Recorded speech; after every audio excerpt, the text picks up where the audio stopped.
OK, Mikel, just your thoughts after that one. Well, extremely disappointing, obviously. It's a big punch on the face, and it's about how we react now. What didn't quite work for you out there? Was it difficult to find a flow, and was that something that your team did, or did Bournemouth prevent it? Well, I think credit to them for what they've done. It's a team that obviously hasn't lost for 11 games for a reason, because they do a lot of things right. And when we had, especially in the first half, a lot of opportunities when we break the press, we regain the ball to run, to have open spaces. We were far from efficient, and the first chance, I think, or the first opportunity that I have to attack the box is a deflection. We have a really bad defending action, and it costs us the goal. And that's obviously emotionally something that we have to deal with. We try to recover from there, try to push them, score the goal from the penalty in the second half. You expect a different game, but yeah, we did a lot of strange things today, I would say. Is that a surprise to you? Like you just said, a couple of strange things, and you weren't as efficient. Does that come as a surprise to you from what you see? Yeah, because we've been very consistent. It can happen. This is football. Sometimes you have to give credit to the opposition as well for what they do, or the way they capitalize. I don't know how many shots they had, but the way they capitalize in our actions, our errors, and we were far from the level today.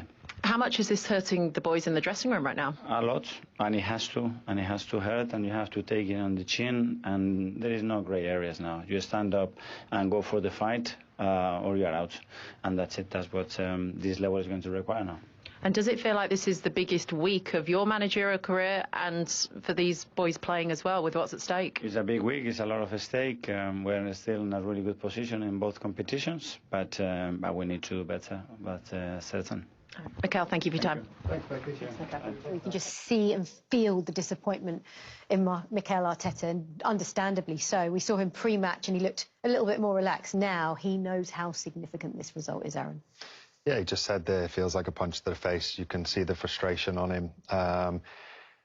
He said they did a few strange things. Yeah, it wasn't a performance that we've been used to with Arsenal in terms of, just the intensity, wanting to try and, take the game by the scruff and show what they're all about. They're in a fantastic position, and they've got so much to look forward to with being top of the league, quarterfinals, Champions League.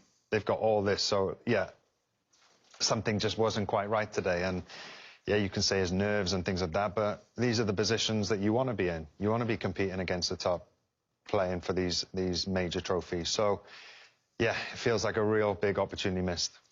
When you get a look at those fixtures there, that's only their second loss at the Emirates all season. All of a sudden, you start thinking, could Newcastle come there and hurt them?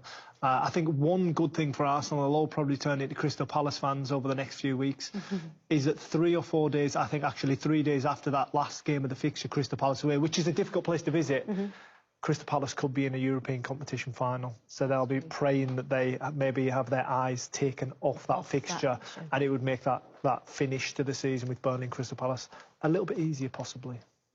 Very well done. What a performance that was. Yes, I think we've shown great personality, to play in a big game, big stadium, and I think we've been at the level of the game, and I'm very happy for the players. How much did it help having the extra days, 22 days since you last played, to prepare? You never know, because I was a little bit worried. You lose a little bit the intensity of the competition. You really don't know how you are going to start intensity-wise, but I think we started really well. I think also we recovered some players, so you can use in a better way the subs, and physically I think we sustained well the level of the game. We finished strong. And we were coming from a lot of draws in a row. Sometimes we haven't had this moment to make the difference, and today it didn't happen, and we could finish the job. How good was Alex Scott for you today? Got the winning goal, got the man of the match. Alex has been like this for I don't know how many months, I would say. He said it before United. He was amazing today, and the same is has added a goal today. That is always nice, but he's in such a good form that I'm so happy for him also, because he has worked a lot to be in this level now. He's such a good manager, isn't he? He's done so well with his Bournemouth side and has led them now to 12 unbeaten. Across Europe's top 5 leagues, they sit top of the list. Again, very impressive there, Glenn. Yeah, extremely impressive, especially when you look at the teams in and around them, especially Bayern Munich and Manchester City. You're talking about European juggernauts there. I mean, there will be an air of frustration when you break it down and say there's 7 draws in there. He would have liked to turn a few more of those into a win, and then that would have change their whole perspective as far as the Premier League is concerned.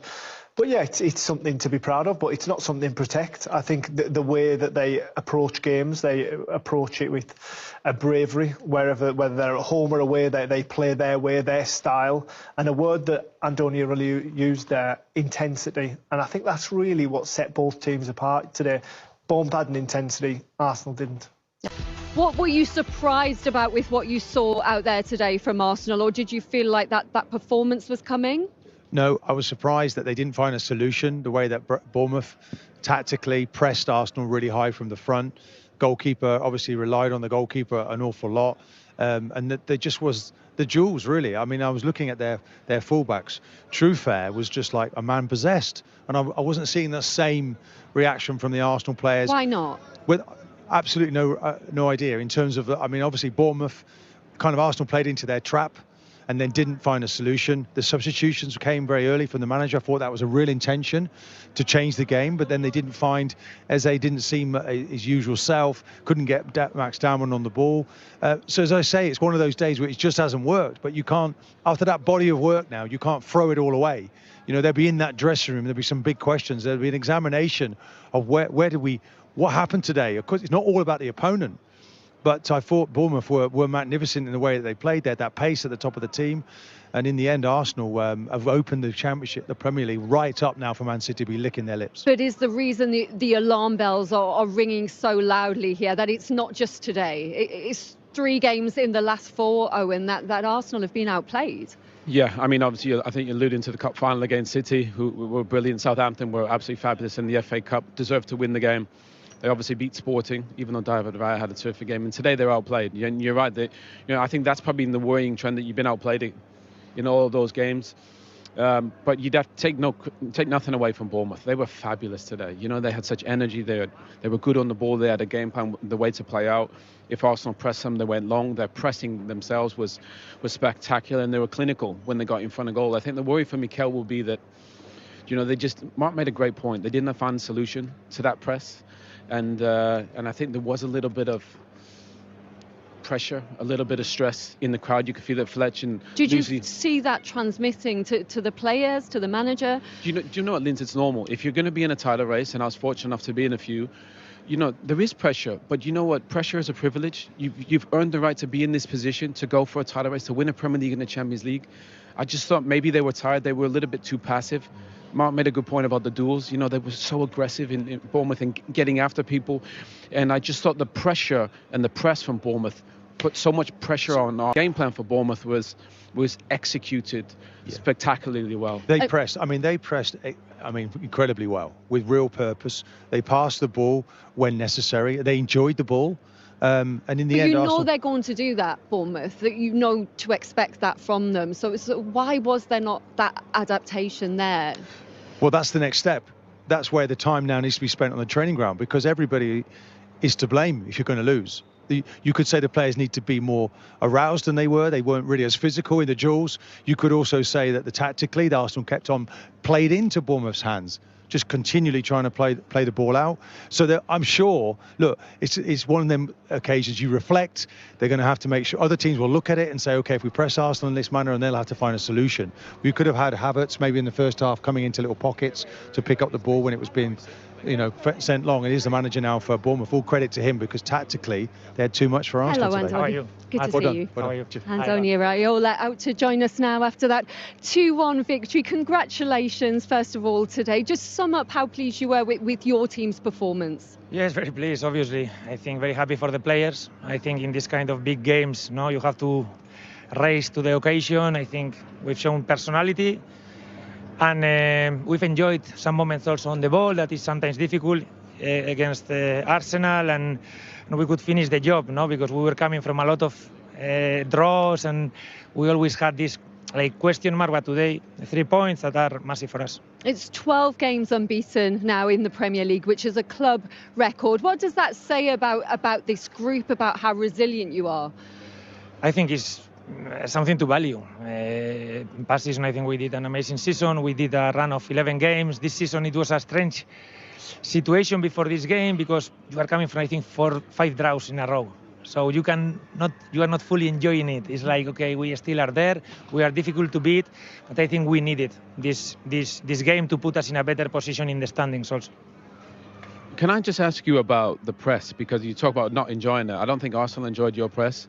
I just thought the relentlessness of your guys' press to start the game, I think it really unsettled Arsenal. They couldn't play through the middle and then having to go long. It was so impressive.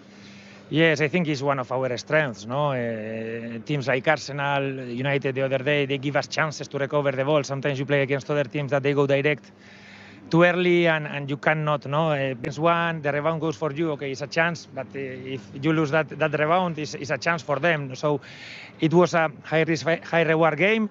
And in most of the situations, because I think my players have won a lot of duels, we were the ones not benefiting more. For the Alex Scott goal, had you given some kind of message to him at the end of the game to get slightly higher? Because his role seemed to change slightly. I think Alex Scott is in a beautiful spot. I think he has played for us as number 10, as number 8, today as number 6. He has added to the ability that he has on the ball a lot of defensive work, a lot of duel winning. And we know if we give him good options on the ball, space to carry the ball, arrivals, he will give us this. No, but I'm very happy because he's becoming a very, very complete player. And it must have been a big disappointment for him to be left out of those March internationals. But you must be delighted with the way he's responded to that, because he just keeps pushing and giving Thomas Tuchel food for thought. Yes, I think from his side he cannot do a lot more. You know, he's playing so well, but also I understand, you know, because in this country you have so many good players that sometimes to be at your very best level is not enough, because there is someone also performing very well. And I suppose every time, Thomas has to make a call-up. It's very difficult because there are so many good options, but I'm sure he will continue the same way and he will finish strong the season. How are you feeling now then about your chances of European football? Because you're just 1 point behind Brentford now, and possibly 8th place could do it as well.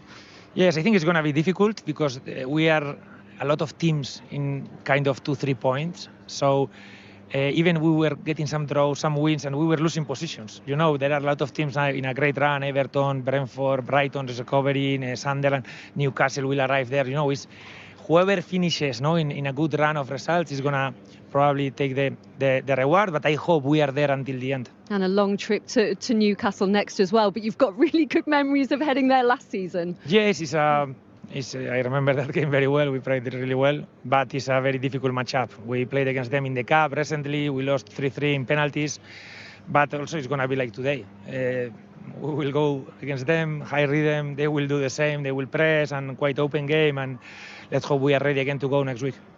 Andoni, thank you very much. Lindsay. Alex, that feels like a huge 3 points. You look so well drilled out there. Did it feel like that? No, yeah, it felt really good. Obviously, we knew coming here, the team, they are obviously top of the league. They're having an unbelievable season. But we want to, one-up that and go as well as we can. We've been unbeaten for a while now, not as many wins. So to come here and get the 3 points is, yes, a big statement. Well, it was your goal that was the decisive one. We've just had a couple of your teammates walk past. One said it was a tap-in and one said, what a finish. How do you describe it? That sums them up. David Brooks said it's a tap-in and Hilly said it's a worldie. So, yeah, that sums the pair of them up. Yeah, good finish. I think I was playing deeper a lot today. About a minute before I got moved more advanced, and then popped up in the goal, and right as a top keeper, so I waited a little bit and saw he went one way and put it the other. So yeah, good finish from me. Obviously really happy with that. I need to add more goals to my game, so yeah, really happy. Were you surprised that no one really closed you down and you actually had quite a bit of space to skip through there? Yeah, I'll have to watch it back. I think it was a good bit of play. Brooksy and Ever just flicked it on, and the gap was massive to run into. So maybe a bit of fortune, but being in the right place at the right time, that's how you score goals. So yeah, really pleased with the goal and obviously the win as well. And look, for Bournemouth, you finally ended. Look, you're 12 unbeaten for a start, which is an incredible record in the Premier League. But you finally turned the draws into a win today, right at the crucial part of the season for the run-in. Yeah, it's massive. Like you said, finally turned it into a win against the best team in the league. So yeah, obviously really happy with that. A really hard place to come. Their fans were really good today, as were ours, and they really pushed us on in the second half there. I think it definitely helped attacking this end to get that goal. But yeah, obviously we're really happy with the points, and we really want to kick on now and finish high as possible. How much is Europe in the back of the mind here? No, it's not really. We know how close it can be. I think between where we were 13th and 14th and 7th, 8th is really tight. So it's down to us to keep winning games, keep getting points, and we'll see how far we finish at the end of the season. All right, Alex, well done today. You're going to take home player of the match. I will give you that. Well done.